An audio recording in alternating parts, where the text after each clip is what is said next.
नमस्कार प्रेक्षकांनो, आजच्या एपिसोडमध्ये इथे गायत्री सगळ्या प्रभूंना सांगत असते की अजिबात कुणीच त्या खोलीमध्ये जाऊन राहायचं नाही. तेव्हा प्रेक्षकांनो, सगळ्यांना खूप मोठा धक्का बसतो.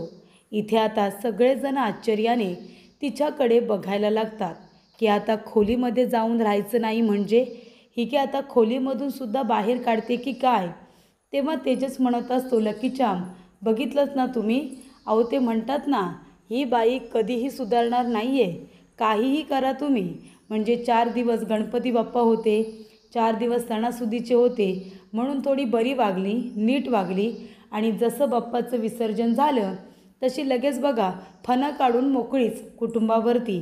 फणा काढून तयारच आहेत सगळ्यांना घरातून बाहेर काढायला.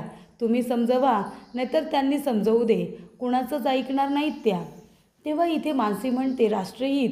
तेव्हा तेजस म्हणतो, नाही मला असं म्हणायचं आहे, घरातले लोक समजवतात तरी ऐकत नाही, बाहेरच्या माणसाने समजवलं ना तरीसुद्धा ऐकणार नाही असं म्हणायचं आहे मला. बघा मामा, तुम्ही तरी समजवून बघा, ऐकतायत का तुमचं. तेव्हा इथे गायत्री म्हणत असते, तेजस माझ्याशी बोलताना नीट बोल, विसरू नकोस मी तुझी वहिनी आहे, या घरातली मोठी सून आहे, यांची सून आहे, दिनेची बायको आहे, हे विसरू नकोस तू. आणि त्या अर्थाने हे घर माझं आहे, मी या घरची थोरली सून आहे, हे लक्षात ठेवायचं. तेव्हा इथे आता गायत्री म्हणत असते, मी काय म्हणाले तुम्हाला, आता त्या खोलीमध्ये जाऊन राहायचं नाही, याचा अर्थ मी म्हणाले की तुम्ही आता घरामध्ये येऊन राहायचं. त्या खोलीमध्ये मीच तुम्हाला राहायला सांगितलं होतं ना.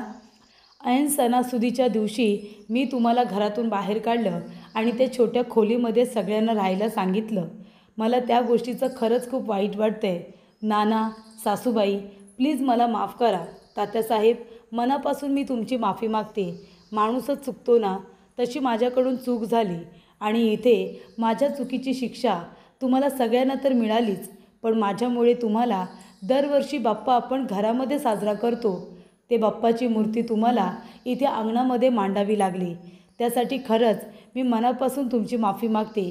मला प्रायश्चित्त करायचं आहे. प्लीज तुम्ही सगळेजण घरामध्ये परत चला, स्वतःच्या रूममध्ये जाऊन राहा. तेव्हा इथे प्रेक्षकांनो, आता गायत्री म्हणत असते, तात्या, सासूबाई, तुम्हाला अजूनही असं वाटतंय का की मी नाटके करते म्हणून. दिनेश, अरे तू तरी समजावून सांगणार आहे तुझ्या आईवडिलांना, तुझ्या कुटुंबाला. त्यांना असं वाटेल की पुन्हा माझं नवीन काहीतरी कारस्थान आहे म्हणून मी गोड गोड बोलते. तू तरी समजावून सांग त्यांना. तेव्हा प्रेक्षकांनो, इथे दिनेश म्हणत असतो, गायत्री, माझा तुझ्यावरती पूर्ण विश्वास आहे. तात्या, आई आणि तुम्ही सगळेजण प्लीज आता गायत्रीला चुकीचं समजू नका. तिने चुकीचं केलं, तुम्हाला सगळ्यांना बाहेर काढलं, आपल्या तात्यांना, आईला बाहेर काढलं, ते चुकीचं वागलीच ती आणि त्यासाठी ती मनापासून माफीसुद्धा मागते. पण म्हणून ती सणामध्ये सामील झाली नाही का? उलट आनंदाने ती सणामध्ये सहभागी झाली. तिने स्वतःच्या हाताने बाप्पासाठी नैवेद्य बनवला, मोदक बनवले, पंचपक्वान्नाचं जेवण बनवलं. हे सगळं तिने पहिल्यांदा स्वतःच्या हाताने केलं. मग जर ती आता म्हणते ना की तिला पश्चाताप करायचा आहे, सगळ्यांना आतमध्ये प्रेमाने बोलवते, तर कशाला उगाच नाही म्हणताय. चला ना घरामध्ये चला. तेव्हा इथे गायत्री म्हणत असते, अगं मानसी, तेजस, तुम्ही तरी समजावा ना सगळ्यांना, तुमचं सगळेजण ऐकतील. सगळ्यांचा माझ्यावरती राग आहे ना, तेव्हा मी नाटक करते असंच सगळ्यांना वाटत असेल. तेव्हा इथे आता तेजस म्हणत असतो, पण तुमच्यामध्ये एवढं परिवर्तन कसं झालं ना लगेच, माणसांचा विश्वास बसत नाही आहे. तेव्हा प्रेक्षकांनो, गायत्री म्हणत असते की मला इथे मानसीच्या मामांनी समजावलं आणि ते मला पटले. कुटुंबाला बाहेर काढून कुणीही आनंदी राहू शकत नाही, हे त्यांनी जे काही मला सांगितले ते मला पटले आणि म्हणूनच मला चुकीची जाणीव झाली. मला कळले की मी खूपच जास्त चुकीची वागलेली आहे. त्यानंतर प्रेक्षकांनो, इथे आता तेजस म्हणत असतो की आमचा तर कुणाचा विश्वासच बसत नाही आहे. तेव्हा सुनंदा म्हणते, गायत्री, तू आम्हाला आतमध्ये घेतेस आणि मानसीचं काय गं, मानसीला घरातून बाहेर काढण्याचा प्रयत्न तुझा चालूच आहे ना, ती अट काय करणार आहेस तू. तेव्हा गायत्री म्हणते, मागे घेते, ती अटसुद्धा मी मागे घेते. मानसी, तुला कुठेही घर सोडून जायची गरज नाही आहे, मी तुला कुठे जाऊच देणार नाही आहे. आता मला माझं कुटुंब पुन्हा पहिल्यासारखं एकत्र हवं आहे आणि म्हणूनच मी तुम्हाला पुन्हा सगळ्यांना आदराने घरामध्ये बोलवते. तेव्हा इथे सगळेजण घरामध्ये जायला तयार होतात. म्हणतात की ठीक आहे, गायत्री आपलीच आहे, चूक माणसाकडूनच होते, पण तिला तिच्या चुकीची जाणीव झाली आणि तिने आता प्रायश्चित्त करायचं ठरवलं आहे. आपल्या सगळ्यांची माफी मागून जर ती आता आपल्याला घरामध्ये पुन्हा बोलवते तर जायला हवं, सगळेजणच बोलतात. तेव्हा इथे आता गायत्री म्हणत असते की थांबा, मी तुमचं औक्षण करते.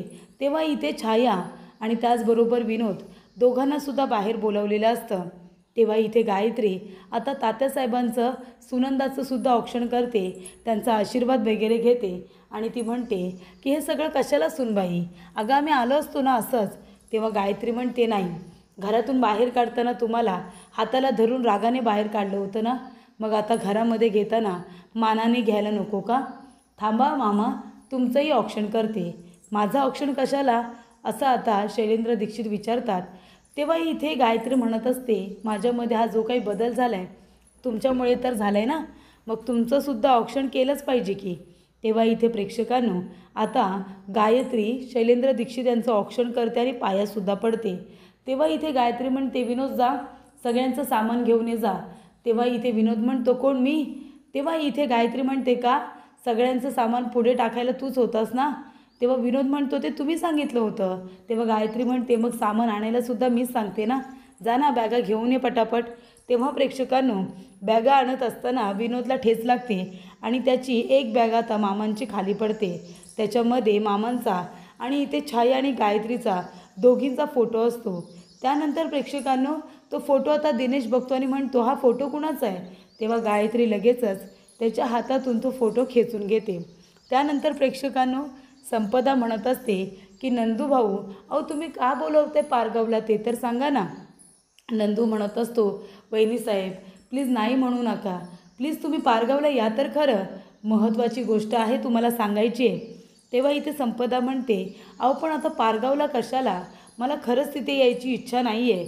तेव्हा नंदू म्हणतो, वहिनीसाहेब तुम्ही आणि मानसीताई तुम्ही दोघींनी पारगावला यायचं म्हणजे यायचं, तुमच्यासाठी एक सरप्राईज आहे असं समजा, असं आता नंदू काका म्हणतात. त्यानंतर प्रेक्षकांनो इथे आता गायत्री म्हणत असते, हा फोटो. तेव्हा लगेचच मानसी म्हणत असते की हा फोटो आहे ना, तो मामांच्या 2 मुलींचा आहे, 2 मुलींचा फोटो आहे तो. तेव्हा इथे कुठे असतात तुमच्या 2 मुली, असं जेव्हा सुनंदा विचारते तेव्हा इथे शैलेंद्र दीक्षित म्हणतात की माझ्या दोन्ही मुली परदेशात असतात, बाहेरगावी असतात, त्या लवकरच परत येणार आहेत, मी त्यांचीच तर वाट बघतोय ना.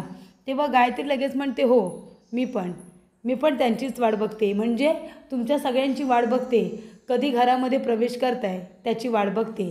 तेव्हा सगळेजण आता घरामध्ये आनंदाने जातात.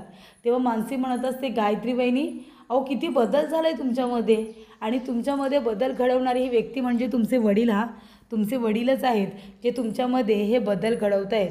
आणि इथे आता अजून मानसी म्हणत असते की वहिनी मला तुमचा इतका अभिमान वाटतोय ना की तुमचं औक्षण करावंसं वाटतंय, मी करते तुमचं औक्षण. आणि ती आता इथे गायत्रीच्या हातातून ताट घेते आणि तिचं औक्षण वगैरे करते, तिला टिक्का वगैरे लावते आणि म्हणत असते, गायत्री वहिनी तुमच्यामध्ये हा जो बदल आहे तो खूपच असं सकारात्मक आहे, हा कायमचा या घरामध्ये टिकून ठेवा, म्हणजे सगळ्या गोष्टी कशा व्यवस्थित पार पडतील. त्यानंतर प्रेक्षकांनो इथे आता गायत्री म्हणत असते, मानसी तुला असं वाटते की तू जिंकलीस ना, माझ्या वडिलांना हाताशी धरून तू मला हरवणार होतीस, पण अगं मी आणि माझे वडील आम्ही दोघेजणं मिळून आता हे घर कसं नेस्तनाबूत करतो ना, ते बघच तू, असं सुद्धा इथे गायत्री म्हणते. त्यानंतर प्रेक्षकांनो मानसी आणि तेजस दोघेजणं म्हणत असतात की काका ही रूम तुमची आहे, मामा ही रूम तुमची आहे, तुम्हाला हवं तसं तुम्ही इथे झोपू शकता. तेव्हा इथे प्रेक्षकांनो तेजसने आता बॅगा वगैरे आणलेल्या असतात मामांच्या. तेव्हा मामाही आतमध्ये येतात. तेव्हा इथे मानसी म्हणते की हे बघा ही रूम तुमची आहे, तुम्ही इथे आराम करा, आमची काही हरकत नाही आहे, तुम्ही इथे राहिलात तरीसुद्धा चालेल. तेव्हा इथे आता स्वतःची रूम काकांना राहण्यासाठी दिलेली असते. तेव्हा प्रेक्षकांनो तेजस म्हणतो, काका तुम्हाला जर काही अजून हवं असेल तर प्लीज सांगा, तुमच्यामुळे गायत्री वहिनींनी आम्हाला पुन्हा घरामध्ये घेतले, तुमच्यामुळे झाले हे सगळं. तेव्हा इथे काका म्हणतात, हे बघा अजून तुम्हाला असं गायत्रीकडून काही करून घ्यायचं आहे का, जे केल्यामुळे तुम्हाला समाधान मिळेल. तेव्हा इथे तेजस म्हणतो की गायत्री वहिनींनी सगळ्यांना धमकावून घाबरवून सगळ्यांच्या वाटणीचा हिस्सा स्वतःवरच्या नावाने करून ठेवला आहे, तो हिस्सा तेवढा सगळ्यांच्या नावाने झाला असता तर बरं झालं असतं. तेव्हा इथे आता काय लागलं तर सांगा असं तेजस म्हणतो. तेव्हा तेजस आणि मानसी दोघेजण बाहेर आलेले असतात. तेव्हा इथे शैलेंद्र दीक्षित म्हणत असतात की काय मूर्ख माणसा, काय हवं तर सांगा. आता काय हवं ते सांगणार नाही, जे हवं ते करणार आहे. हे जे आता तुमचं घर आहे ना प्रभू निवास, ते जमीन दोस्त केल्याशिवाय मी नाही स्वस्थ बसणार. त्यानंतर प्रेक्षकांनो इथे आता सगळी सजावट उचलण्याचं काम मानसी करत असते. तेव्हा तिथे तेजस येतो आणि गायत्रीकडे एकटक बघत असतो. गायत्री म्हणते काय झालं राष्ट्रहित. तेव्हा तेजस म्हणतो नाही, तुम्ही हे जे जे काही करताय आता गायत्री बहिणींना त्यांच्या चुकीची जाणीव करून देणार आणि मग तुम्ही इथून निघून जाणार ना, मला सोडून निघून जाणार ना. तेव्हा मानसी आता गप्पच बसते. तेवढ्यातच इथे संपदाचा फोन आलेला असतो. संपदा म्हणत असते की मनू, अगं मी तुला सॉरी इतक्या रात्रीच्या वेळेला सांगते, पण उद्या आपल्याला पारगावला निघायचं आहे. तेव्हा इथे मानसी म्हणते काय पारगावला, अगं पण पारगावला कशाला. तेव्हा ती इतकी घाबरते की लगेचच तेजसकडे बघायला लागते. तेव्हा इथे तेजसला माहिती असतं की मला बघितल्यानंतर मानसी इतकी का घाबरते. तिला असं वाटतं या वेळेला सुद्धा तेजसने काही गोंधळ घालून ठेवला की काय. तेव्हा तो शपथ घेऊन सांगतो की नाही नाही, पारगावचा आणि माझा आता काही संबंध नाही आहे, मी खरंच सांगतोय. तेव्हा इकडे मानसी म्हणत असते आईचा फोन होता. आई म्हणते की उद्या पारगावला जावं लागणार आहे. नंदू काकांचा फोन आला होता, त्यांनी अर्जंटली बोलावून घेतले. नक्की त्यांना काय बोलायचं आहे, काय काम आहे, काही सांगितलेलं नाही आहे, फक्त लवकरात लवकर या असं सांगितलं आहे. तेव्हा तेजस म्हणतो हां ठीक आहे ना, मग जा ना तुम्ही पारगावला, कशाला उगाच काळजी करताय, जा तुम्ही पारगावला, इथे आहे ना, मी पण आहे, सगळेजण आहेत घरामध्ये, तिथे मामांची काळजी घेण्यासाठी ना सगळेजण आहेत. तेव्हा प्रेक्षकांनो इथे आता मानसी म्हणत असते आहो सगळेजण आहेत, पण आता पारगावला नक्की का बोलवले त्याचं टेन्शन आलं आहे मला. तेव्हा इथे विनोदने आता बोलणं ऐकलेलं असतं. विनोद म्हणत असतो अच्छा, म्हणजे मानसी आणि तेजस दोघेजण पारगावला जाणार आहेत तर. तेव्हा इथे काका म्हणतात कोण पारगाव. तेव्हा इथे गायत्री म्हणत असते की बाबा अहो पारगाव म्हणजे मानसीचं मूळ गाव, तिचं जन्मगाव म्हणजे पारगाव, इथे ती कामानिमित्त आली होती. त्यानंतर प्रेक्षकांनो इथे राकेश म्हणत असतो अच्छा पारगाव म्हणजे ते दोघेजण उद्या पारगावला जातील, तेव्हा घरामध्ये पूर्णपणे सन्नाटा असेल आणि तेव्हाच आपल्याला जे काही साध्य करायचं आहे ते आपण करू.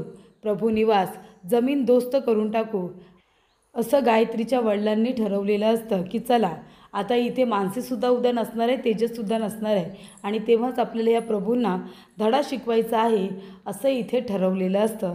त्यानंतर प्रेक्षकांनो इथे मानसी म्हणत असते पण मला नाही जायचं आहे पारगावला. पारगावला गेल्यानंतर बाबाच्या इथे खूप आठवणी आहेत, मला बाबाच्या खूप आठवणी आठवतील आणि मला रडू येईल, त्यापेक्षा मला जायचंच नाही आहे. तेव्हा प्रेक्षकांनो इथे आता ज्या गावामध्ये माझ्या वडिलांचा अपमान झाला त्या गावामध्ये मी आता जाणार नाही आहे. जोपर्यंत मी माझ्या वडिलांचा मान मिळवून देत नाही तोपर्यंत मी तिथे जाणारच नव्हते असं सुद्धा इथे मानसी आता तेजसला म्हणत असते. तेव्हा प्रेक्षकांनो आरतीचा मान हा नेहमी संपतरावांना दिला जात होता, पण यावेळेला त्यांच्या भावाने हा आरतीचा मान स्वतःकडे ठेवला होता. आणि त्याचबरोबर प्रेक्षकांनो इथे आता संपत काकांना मंदिरामध्ये म्हटलं जातं की तुमचं तर कुळच नाही आहे, तुम्ही कशी काय इथे पूजा करू शकता ज्या माणसाला आपलं कुळच माहिती नाही आहे. तेव्हा इथे प्रेक्षकांनो मानसी म्हणते मी नाही जाणार, मला नाही जायचं आहे. तेव्हा इथे तेजस तिच्याकडे एकटक बघत असतो आणि आपल्या मनामध्ये म्हणत असतो की काही जरी झालं, अगदी काहीही तरीसुद्धा मी संपतरावांचं आणि तुमचं स्वप्न नक्की पूर्ण करेन, नक्की पूर्ण करेन असा शब्द आता दिलेला असतो मानसीला. त्यानंतर प्रेक्षकांनो पुढील भागामध्ये इथे आता ईश्वरी घरामध्ये नसते आणि त्यानंतरला प्रेक्षकांनो ईश्वरी आणि इथे तेजस दोघेजण आता पारगावला आलेले असतात.